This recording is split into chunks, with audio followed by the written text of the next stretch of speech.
You're exhausted, aren't you? You've tried the expensive face masks, the weekend retreats, the endless meditation apps. But the second your screen goes dark, that crushing anxiety rushes right back in. Modern self-care is lying to you. It whispers that you just need more me time. It tells you to look inward to find your peace. But I've sat with people who spent everything trying to escape their own minds, only to realize a vacation just numbs the pain. It doesn't cure the disease. True peace isn't found by pampering yourself. It's found when you finally admit you can't save yourself. Keep chasing those hollow quick fixes, and you'll completely burn out.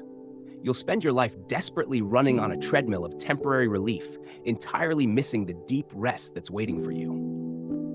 In Matthew chapter 11, verse 28, the invitation isn't to look inward. It says, "Come to me, all you who are weary and burdened, and I will give you rest." It doesn't say, "Go take a nap." Look at your morning routine.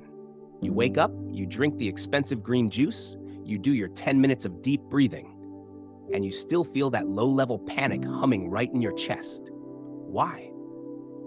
Because modern self-care treats the symptom, not the root. We think the problem is simply that our schedules are too loud, so we try to buy silence. We buy the heavy-weighted blankets and the organic essential oils. We tell ourselves, if I just disconnect for 48 hours, I'll finally be fine. But here's the hard truth I had to learn. You can't escape yourself. When you finally turn off your phone and isolate yourself in that perfectly quiet room, who are you left with? You're left with your own thoughts. And honestly, for most of us, our own minds are a terrifying place to be trapped. We carry deep guilt we don't know how to process. We carry massive fears about the future that no amount of spa days can touch. The wellness industry puts the entire burden of healing right back onto your own shoulders. It tells you, you're broken, so you must fix you. That's an impossible weight. No wonder we are all burning out. We're frantically acting as our own personal saviors. In Jeremiah chapter 17, verse 9, we're warned that the heart is deceitful above all things. So why are we trusting our own broken hearts to give us lasting peace? It's a completely closed loop of anxiety. You dig inward to find peace, you find chaos instead. So you buy another self-care product just to numb the chaos. You have to break this cycle. You have to stop looking in the mirror for your salvation. So what actually works? If looking inward is a trap, where do you look? You look up. You have to realize that true peace isn't the absence of a storm. It's the solid ground you stand on right in the middle of it. Think about the absolute darkest nights of your life. The late phone call that brought terrible news. The heavy financial debt that kept you awake. Did a 20-step evening routine fix that? Of course not. Those moments demand a lifeline. They demand a peace that completely defies human logic. Jesus makes this radical distinction in John chapter 14, verse 27. He says, "Peace I leave with you, my peace I give you. I do not give to you as the world gives. Do not let your hearts be troubled." Listen to the difference there. The world gives peace as a temporary transaction.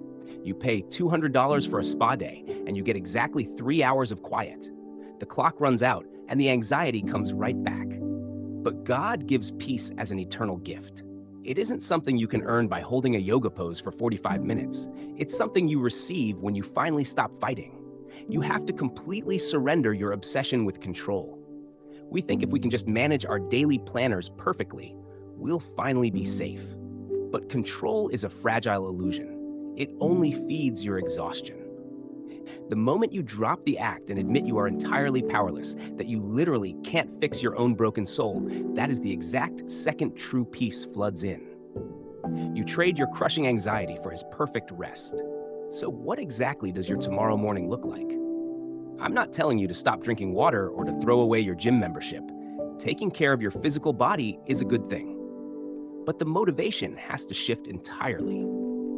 You have to stop using these earthly routines as a desperate attempt to heal your own spirit. Think about your quiet time. You finally get 15 minutes before the house wakes up or before you commute to work. What do you do with those 15 minutes?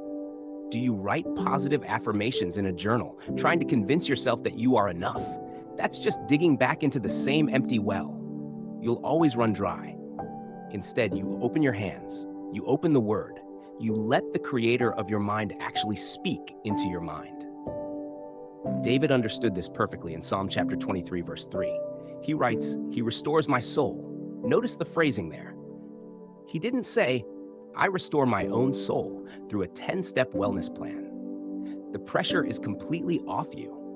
Feel the deep relief in that truth. Stop carrying the weight of the world on your own shoulders.